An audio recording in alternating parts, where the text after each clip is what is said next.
Estúdio Paul, um podcast sobre cinema, séries, bastidores, tudo sobre televisão e o mercado do audiovisual do Brasil e do mundo. Olá, Paulers! Estamos aqui de volta, mais um episódio do Estúdio Paul. Hoje a gente vai falar sobre uma franquia muito interessante, que tem muitos anos. Tem 10 filmes ao todo, se eu não me engano. Acho que são 10. É O Planeta dos Macacos. Estreou recentemente, né? Mais um filme dessa franquia. E a gente vai comentar não só o filme, como a franquia como um todo, que é muito bacana, muito interessante. Rodrigo abre, falando dos números, e depois a gente entra nesse assunto, tá bom? Vamos lá. Ok, olá pessoal, vamos lá, as rendas, as bilheterias do fim de semana de 23 a 26 de maio, um fim de semana marcado por fracos desempenhos ao redor do mundo, não só aqui, mas ao redor do mundo.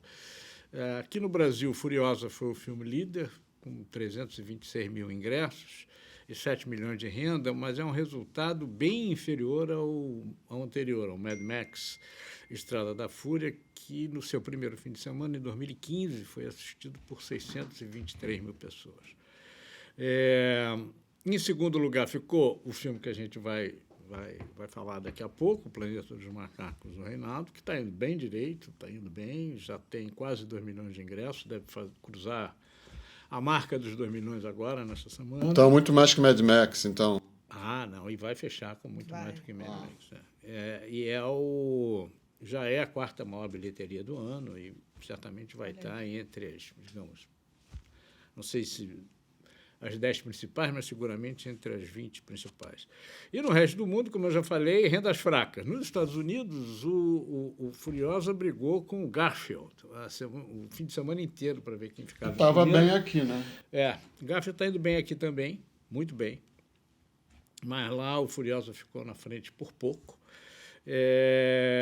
Mas esse fim de semana, que lá é um feriado do Memorial Day, né, que é o dia que eles reverenciam as vítimas das diversas guerras que participaram nos Estados Unidos, é o pior feriado de Memorial Day, é o líder mais fraco de um feriado de Memorial Day desde 1995. O filme da época era Gasparzinho, que fez 22 milhões, e o Furiosa fez 25 milhões de dólares nesse fim de semana. Ou seja, já era uma coisa esperada, essa queda em abril, maio, das greves, aquilo que a gente já falou aqui, que empurraram um pouco os filmes primeiro para 2025 e depois, nesse período do verão americano, empurraram mais para junho e julho. Vamos ver se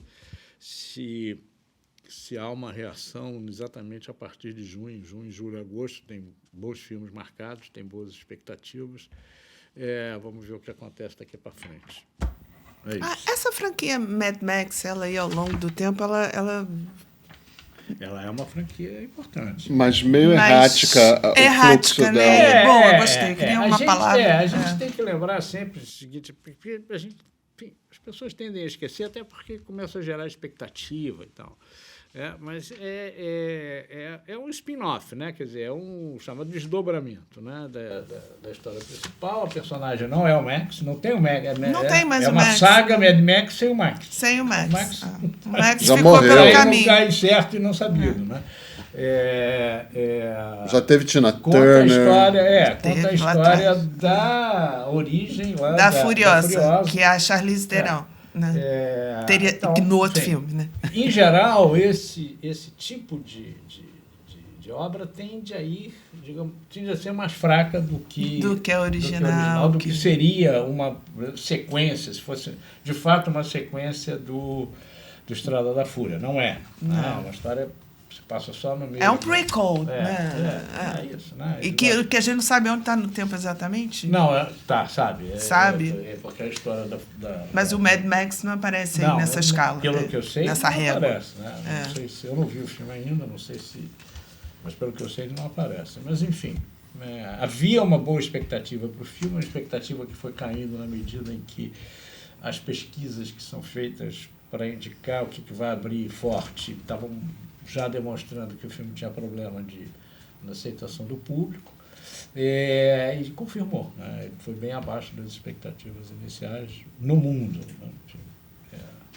E aí foi o principal responsável por isso. Apesar de tudo, ele foi o líder das bilheterias do mundo. Pois é, apesar de tudo, ele foi o líder, né? Um fim de semana fraco, mas... Peraí, mas o Planeta dos Macacos lá fora, como é que foi? Tá indo bem, também.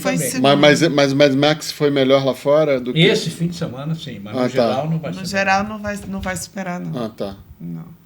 Mas então vamos lá, vamos falar dessa franquia incrível que começou em 1968, foi o primeiro filme, né, com o Charlton Heston, que foi um sucesso incrível e que a gente tem uma opção de coisa para falar sobre ele. Principalmente porque todos nós aqui concordamos que a melhor coisa do filme é a última cena.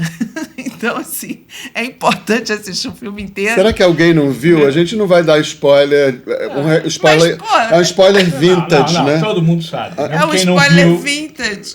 Mesmo quem não viu, quem não viu sabe. Aquela cena grandiosa, impactante, que impactou uma geração, né? Porque...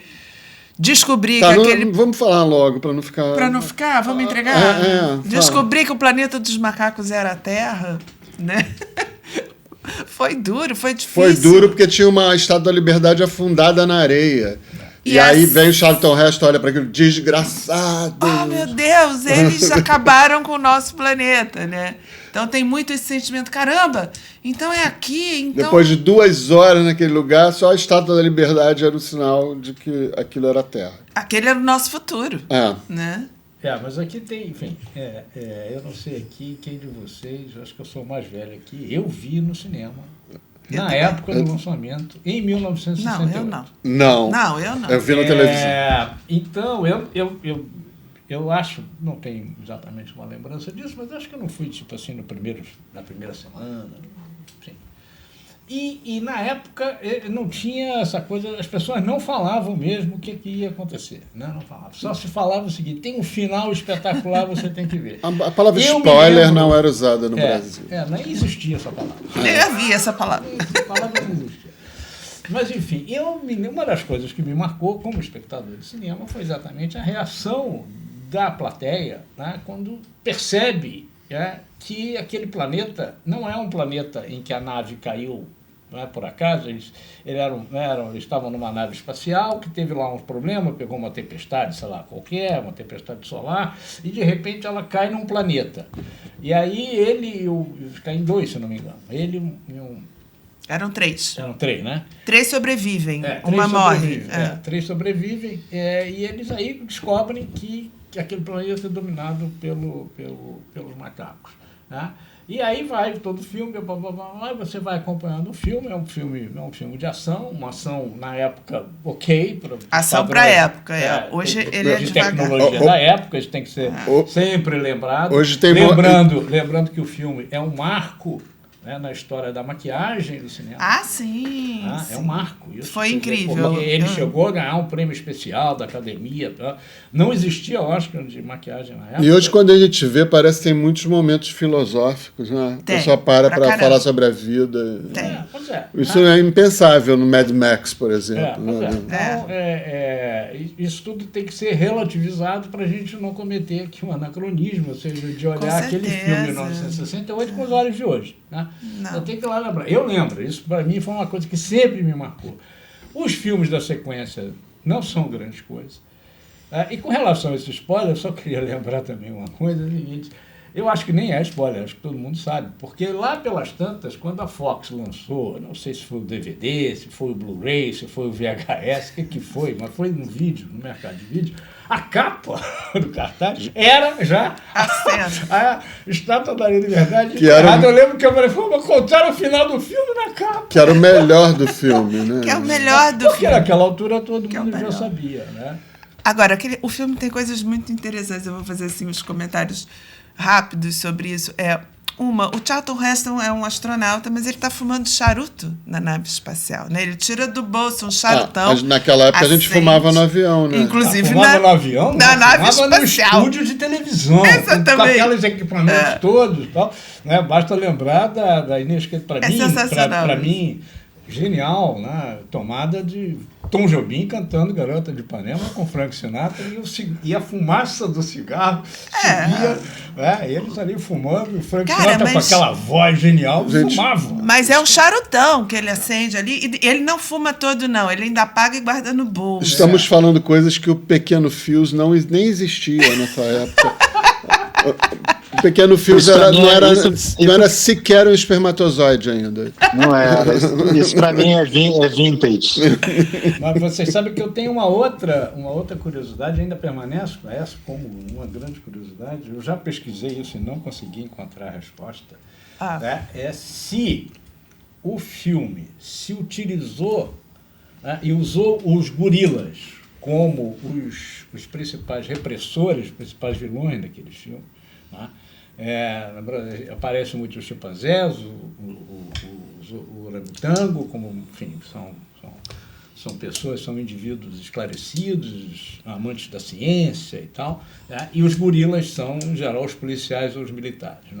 E eu não sei se o filme usou o gorila aproveitando de uma expressão que já existia nos anos 60, no mundo, não só no Brasil, no mundo, ou se foi depois do filme, que todos nós, inclusive aqui no Brasil, passou a se referir aos militares, à polícia, à repressão, à linha dura como gorilas. Eu provavelmente, o ovo ou a galinha, no caso. Porque esse filme, a gente está falando desse filme durante tanto tempo, quando o gancho é o outro, porque ele teve um impacto muito grande, a ponto de o Jô Soares tinha um programa que tinha uma abertura com macaco, era o Planeta dos Homens, era inspirado no filme.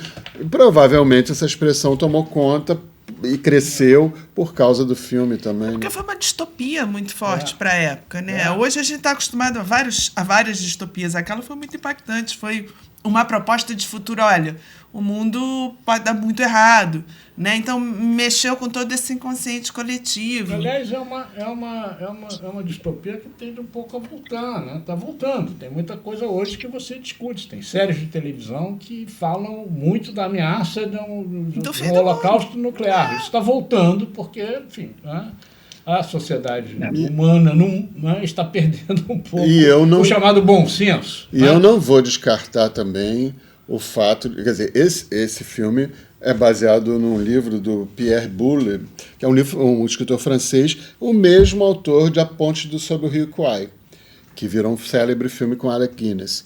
Então, mas eu não vou descartar também que isso aí é uma distopia sobre gente preta invadindo a Europa, os Estados Unidos, e imigrações, e início de uma questão de xenofobia. Hoje eu consigo ver assim, o mundo desgraçados, o mundo foi tomado, um astronauta reclamando. Eu não vou descartar esse simbolismo aí desse negócio. Eu nunca vi, eu nunca peguei por esse lado, né? Embora reconheça que é possível, não é uma visão completamente... Da mesma forma que o Walking Dead também, né? Sim. As pessoas corroendo... Walking Dead, sim. As pessoas que corroem a sociedade. São pragas, né? Corroendo a sociedade. Agora... Era 1968, né, gente? Uma época que o mundo estava passando por mudanças e transformações muito grandes. O ano de 68 é um ano muito marcante. A Guerra do Vietnã, as manifestações, a Primavera de Praga, as manifestações em Paris dos estudantes. Mesmo aqui no Brasil, foi um ano muito marcante, né? Com vários acontecimentos e que culminam com a edição do AI-5, né? Com a ditadura o período mais duro da ditadura no Brasil. Exatamente, a partir do final de 68. Então, enfim, o filme tem obrigatoriamente que ser inserido nesse contexto social que se vivia no mundo. Com certeza. Era um momento de muita ebulição, né? Muita coisa acontecendo. Fala, Fio, você está querendo falar? Vamos lá. Não, eu acho que tem esse subtexto frequentemente colocado em perspectiva, né?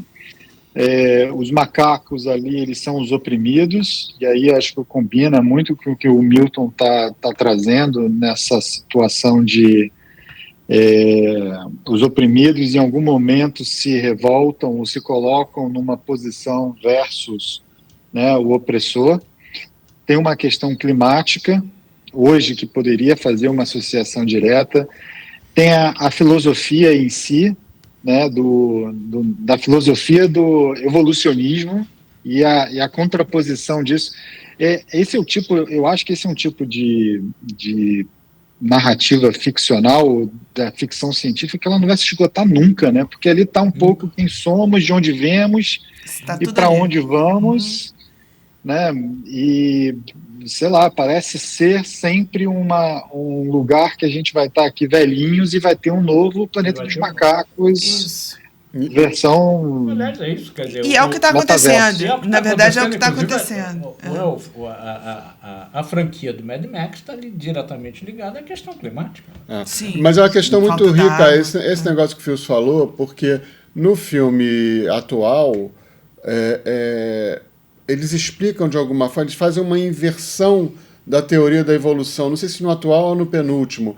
A gripe símia que fez com que os macacos falassem e desenvolvessem o intelecto, ela, nos humanos, corta a fala dos humanos e diminui a capacidade intelectual. Essa foi a proposta da franquia quando ela retornou. Né? Na busca de uma cura para o Alzheimer, ele descobre, o cientista que é até o James Franco, que faz no filme Planeta dos Macacos, A Origem, ele descobre um efeito colateral que era causar inteligência nos macacos. Só que no aprimoramento dessa droga, ele acaba criando uma antidroga, que é o que contamina, que afeta os humanos e mata a humanidade. Não, e acaba, devasta a humanidade. Mas antes que a gente entre nessa franquia, que é a franquia do filme atual, eu queria fazer um parênteses para uma coisa fora da curva, que foi provavelmente o pior filme do Tim Burton, que é a refilmagem do Planeta dos Macacos. Esse filme ganhou Framboesa de Ouro de pior adaptação, pior remake do ano. Na época, eu não me lembro qual era o ano direito, mas o filme é tão ruim que, para você ter uma ideia, demora 14 minutos intermináveis pro Mark Wahlberg cair na Terra, né? no tal planeta dos macacos. Ele tem uma trilha do Danny Elfman, que eu adoro o Danny Elfman, do Oingo Boingo, nosso querido Oingo Boingo, né?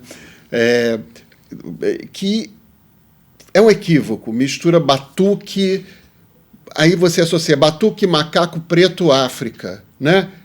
É uma associação escrota, né, para dizer o mínimo, né, e muito etnocêntrica, né, e para um cara evoluído como Danny Elfman, né.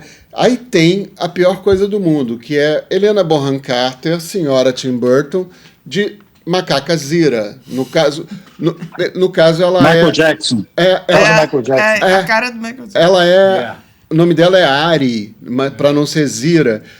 E ela fica fazendo, como Helena Bonham Carter sempre faz, de sexy, assim, com macaca de vestido, acaba que dá um beijo na boca do Mark Wahlberg, sabe? É um negócio... E para coroar esse filme, aliás, ele ia ser dirigido pelo Peter Jackson, pelo Sam Raimi, ele ia ter o Schwarzenegger no papel principal, Oliver Stone andou por ali, Philip Noyce, da Caçada a Outubro Vermelho, e podia ser Tom Cruise, Charlie Sheen, ele andou um monte de... Não podia dar certo, né? Ninguém queria. Bagunçou demais. Até James Cameron e Chris Columbus.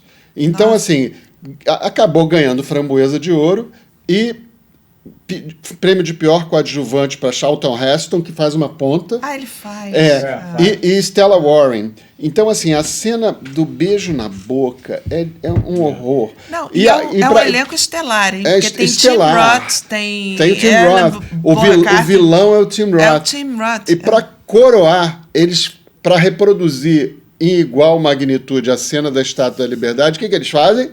Mark Wahlberg aparece em Washington, ele acaba no panteão do Lincoln. E quem está sentado é o macaco do Tim Roth com o tupete do Lincoln, no lugar do Lincoln de mármore. É uma das coisas mais ridículas. Eu acho que o Tim Burton é tão inteligente, né? Ele deve ter feito isso de nonsense, mas o filme... A mão do filme não é de nonsense. Então aquilo ali é ridículo só, né? Não é mais nada. Então essa foi um hiato aí de... Eu queria chamar a atenção... como era mais fácil fazer cinema também. Nesse primeiro filme de 68, as 4 tem De Volta ao Planeta dos Macacos, tem Fuga, tem Conquista e tem Batalha do Planeta dos Macacos. Cada filme desse foi lançado de 2 em 2 anos. Não tinha tanta finalização, computação gráfica. 3 anos. E esse aqui demorou. Trapalhões no Planalto dos Macacos. Tem Um dos filmes dos Trapalhões de maior sucesso. Essa foi uma franquia que marcou tanto. O Renato, né, na sua sabedoria de escolher os temas, ele filmava temas que eram ícones. Ele filmou coisa como Robin Hood, né, Guerra dos Planetas. Né, ele ia sempre Macacos, no que estava em voga. E é um dos filmes do Trapalhões de maior sucesso. Olha isso. A franquia tem 11 filmes, mas só para lembrar, esse último filme, Reinado, demorou 7 anos. E ele é uma nova coisa, mas a gente acho que ainda tem o que falar dos outros. Esse de 1968 tem uma observação interessante, né, do ponto de vista feminino, né, porque a Zira, que é a macaca, ela é uma cientista naquela sociedade, e ela é uma cientista e ela tem pensamentos diferentes, né, exatamente, ela é revolucionária. Não, a da Helena Bonham Carter também fica pulando pelas paredes de vestido e depois dá um beijo no outro. Mas o ponto... Mas e tem pose de amate de macaco também, olha isso. Mas o ponto que eu quero chegar é que apesar dela ser uma macaca fêmea, né, que tem uma posição importante social ali naquela sociedade símia, né, ela oferece para o Charlton Heston, para distrair ele enquanto ele está preso na gaiola dele, uma fêmea. Sim. Né? Ela traz, inclusive, para ele, dizendo, olha o que eu trouxe, um presente para você. E bota uma mulher lá dentro daquela cela, para você se distrair. Né? Todo o seu pet. No mundo machista, misógino, ideal, assim, a mulher ideal, gostosa, linda e muda. Gostosa, né? linda e muda. Toma ela aí pra você se distrair. Ele trata ela da coitadinha, passa a mão na cabecinha dela. E ela está junto com ele na cena final. Está, é o pet dele. E sempre tem Nova, né, nos filmes. No último explica assim, é um carro do Chevrolet chamado Nova. Só que essa explicação não tem nesse primeiro filme. Não, ela só é nova. Eles acham, no último ou no penúltimo, uma placa desse carro e falam assim, Nova, seu nome vai ser Nova. Da Nova desse filme. Desse último filme. Dessa última franquia. Da última franquia. Mas vai para um outro caminho. Essa última franquia vai para um outro caminho. Embora fale de distopia, ela é menos distópica que a primeira. Total. Né? Ela põe o pé no chão. Eu acho uma obra-prima. Assim, hoje eu fui rever, né, agora A Origem. É muito legal. Assim, o James Franco é tão maravilhoso. Porque esse filme tem um fator humano, né? Que é ali aquela relação de James Franco com o macaco. Que já era, né? Com o César, que já era inteligente. E eu acho que depois, que no caso era o Rupert Wyatt, que é o Rupert Wyatt, que era o diretor. Ele dirigiu esse primeiro, que é A Origem, e depois entrou o Matt Reeves, que viria depois a dirigir o The Batman, né? Que é um diretor de mão cheia também. Acontece que nessa passagem da Origem para os outros dois, o fator humano se perde um pouco e ele vai para um grande cinema de espetáculo, assim, mesmo, assumidamente. Embora eu ache que a Estátua da Liberdade do A Origem é aquela cena virtuosística que é uma obra-prima de arte na Golden Gate.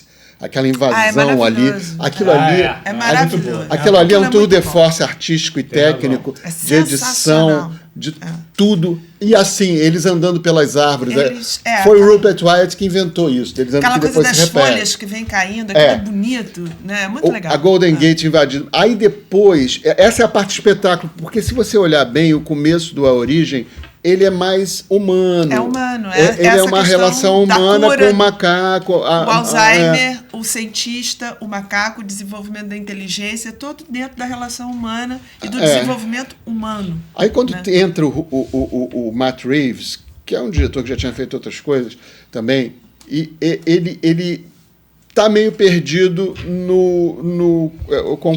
como é que é o segundo? O nome do segundo é o Confronto. O Confronto. Está ali o Jason Clarke, ainda com vestígios de gatice, né, que depois logo ele perdeu, né? Ainda tinha. É verdade. Não é? E assim, e é meio forçada a relação humana entre os dois, que tem ali do César e ele, mas depois ele aperta todos os parafusos. Tem o Gary Oldman fazendo vilão. Também. Ele aperta as porcas todas e na guerra eu acho que é um filme melhor que o segundo. O terceiro é melhor que o segundo. O que ainda não vou falar do quarto, que é agora que estreou. E é um filmão de espetáculo, né? Um filme... Se a gente fosse tentar fazer uma correlação entre as duas franquias, digamos que a franquia mais recente, que começou em 2011, ela seria a explicação do que teria acontecido para a Terra ter chegado naquela situação que o Charlton Heston encontra quando ele cai com a nave.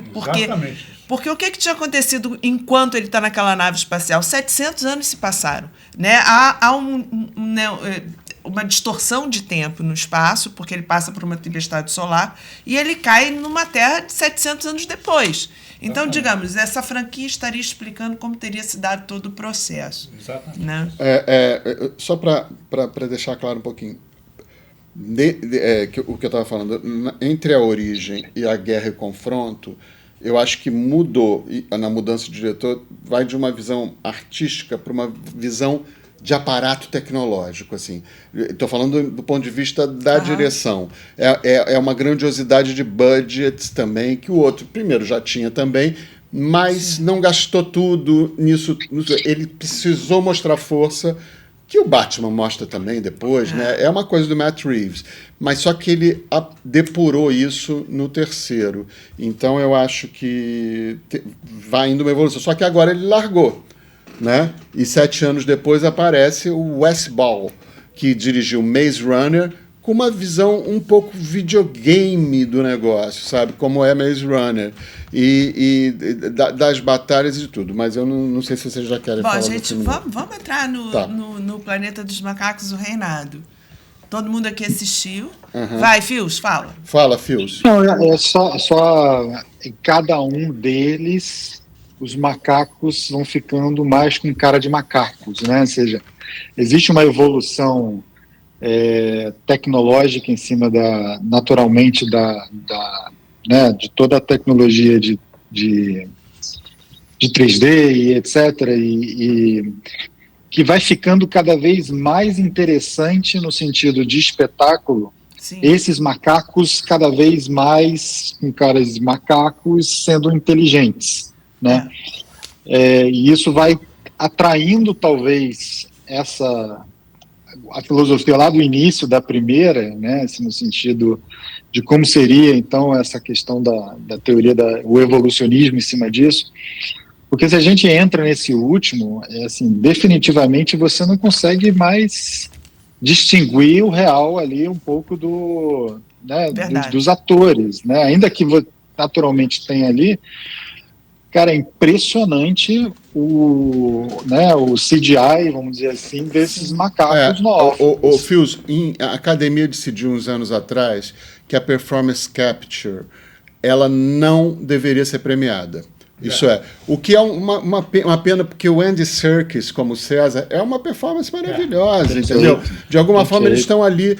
O que eu acho que acontece nesse aí, que tem uma... O Andy Serkis é o que faz o Andy Serkis é o César. No Senhor dos Anéis, é o Andy Serkis. Ele mesmo. Então, assim, eu acho que o que acontece aqui é que tem uma hora que aquele macaco, sabe aquele orangotango?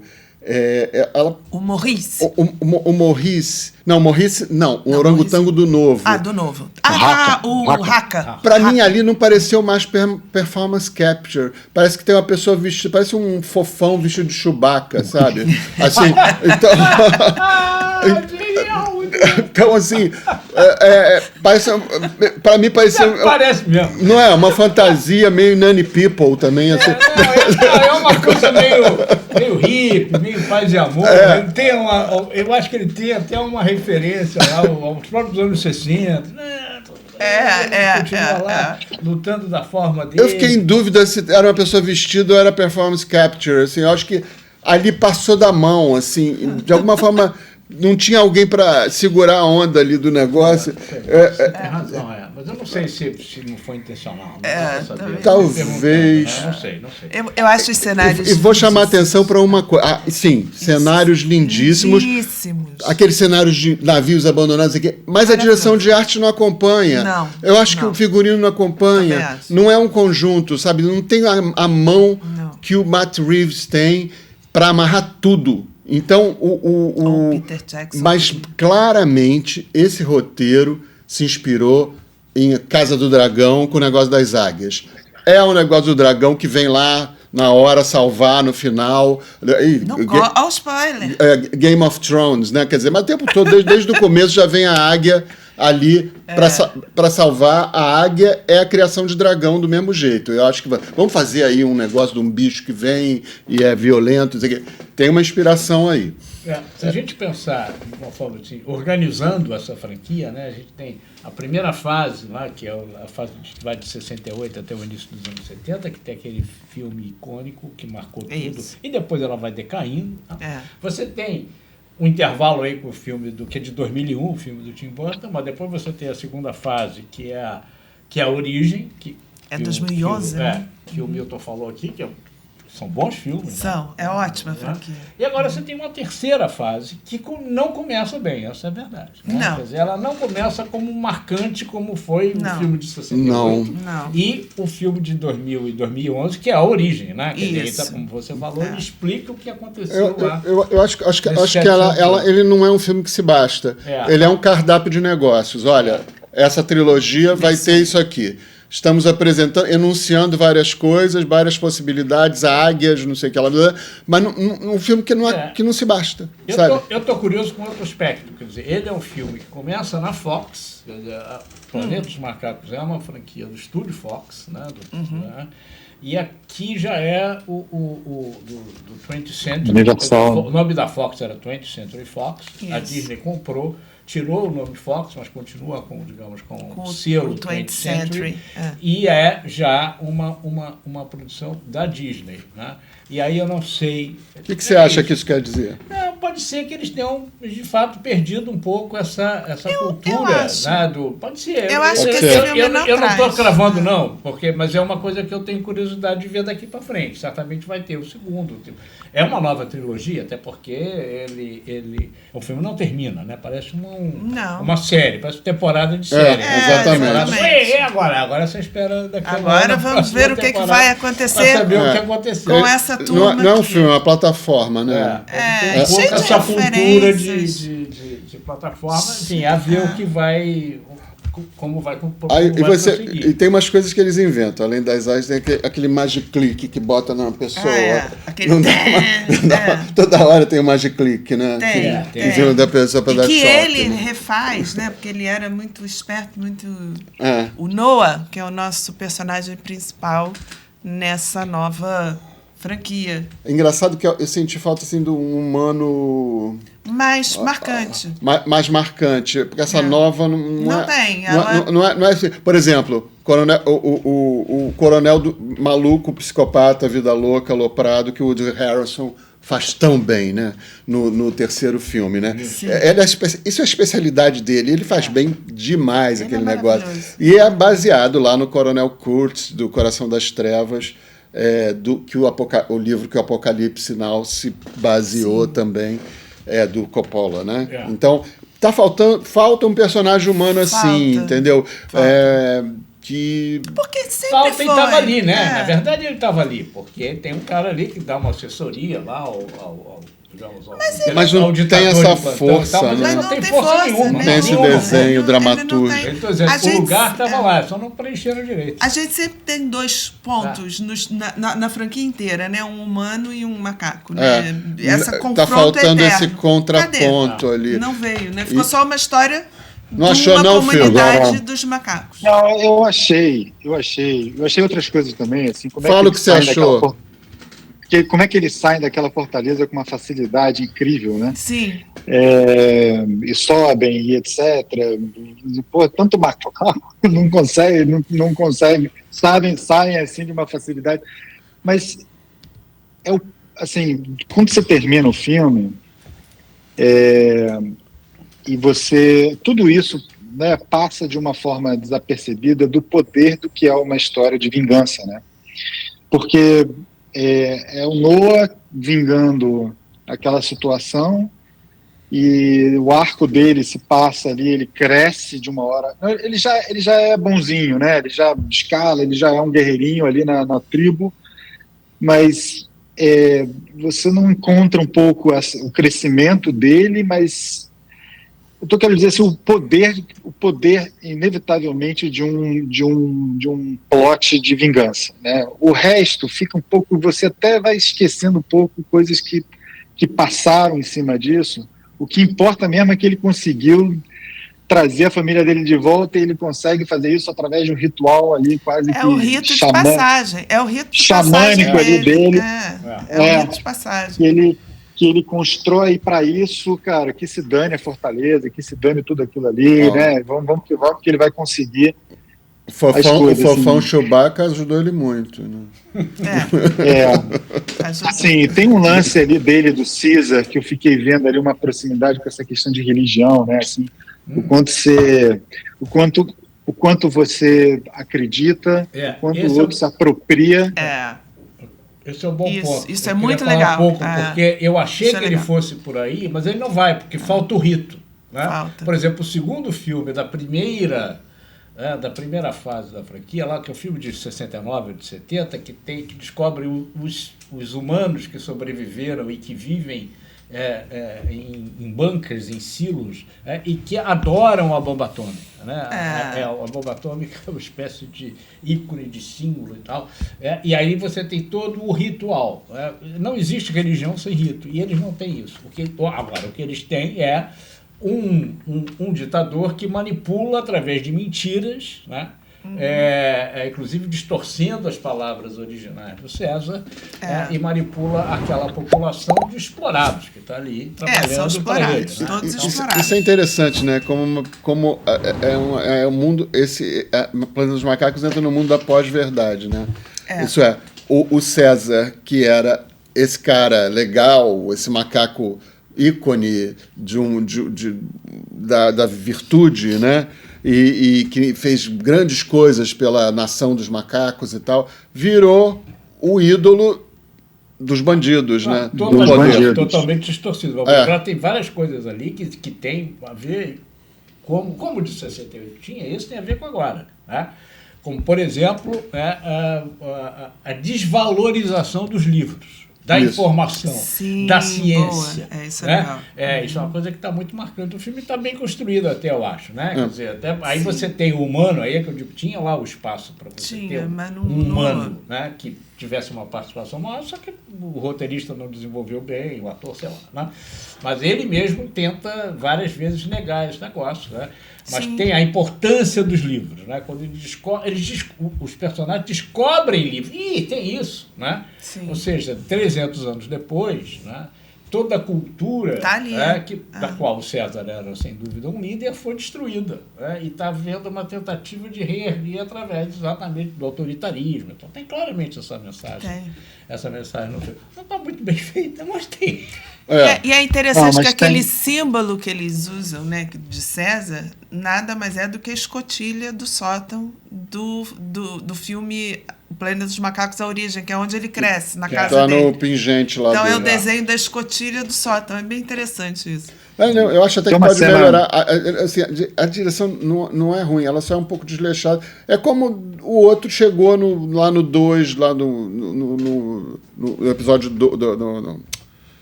no segundo episódio depois da Origem, no segundo filme confronto. Depois da Origem, no confronto, o Matt Reeves, e depois ele ajustou tudo no terceiro. Pode ser que melhore depois. Pode ser. Fala, filho.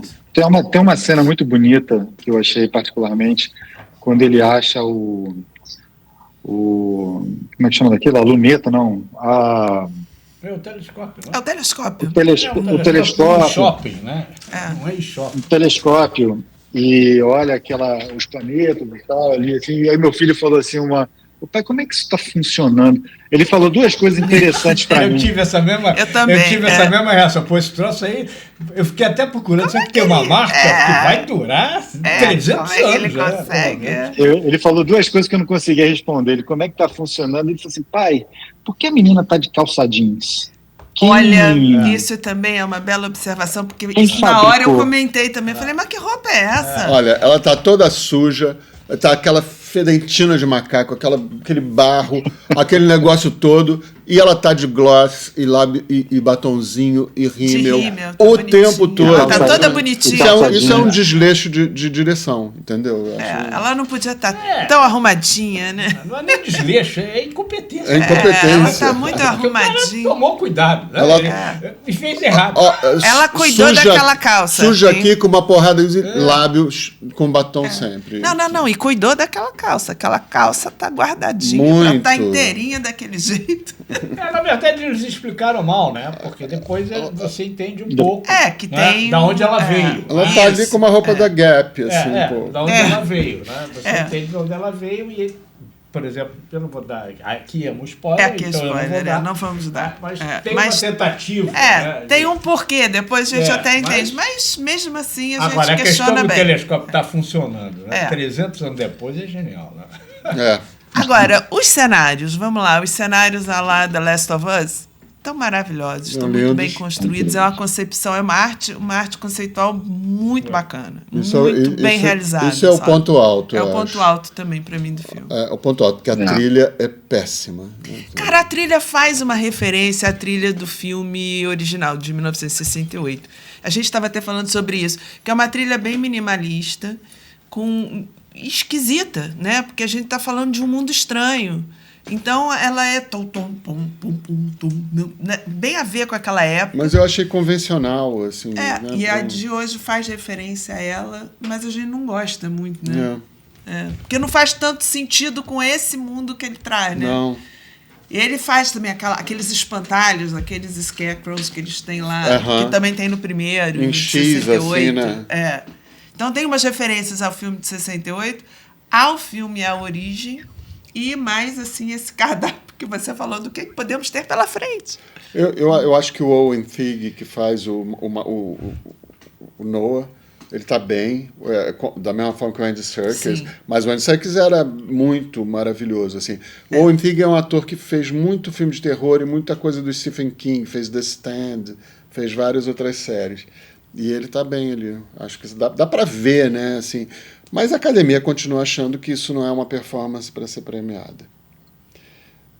É isso. É isso, né, gente? Acho que é isso. Acho que é isso que a gente tinha para falar dessa franquia. Vale a pena ver. De repente está começando aí um novo Planeta dos Macacos. Mas o mais interessante é isso, né? As gerações vêm e vão e essa história continua firme, continua forte. E nesse momento está aí, está forte no mundo, né? É impressionante. O filme é isso. Eu já concordo com vocês. O filme, de uma certa forma, ele é frustrante, mas ele está aí. Tem que ter. E a sequência tem tudo para melhorar. Tem tudo para melhorar, para crescer. É uma especialmente porque tem dinheiro, né? Então, tudo para melhorar. E quero louvar aqui a volta do nosso elo perdido com as Terras Altas. Nosso ninja das Terras Altas. Já que estamos falando de macacos, o elo perdido. Essa foi ótima. Cara, um prazer enorme estar aqui com vocês. Foi bom demais. Um beijo e até a próxima. Tchau, gente. Tchau, Tchau, galera. Um beijo.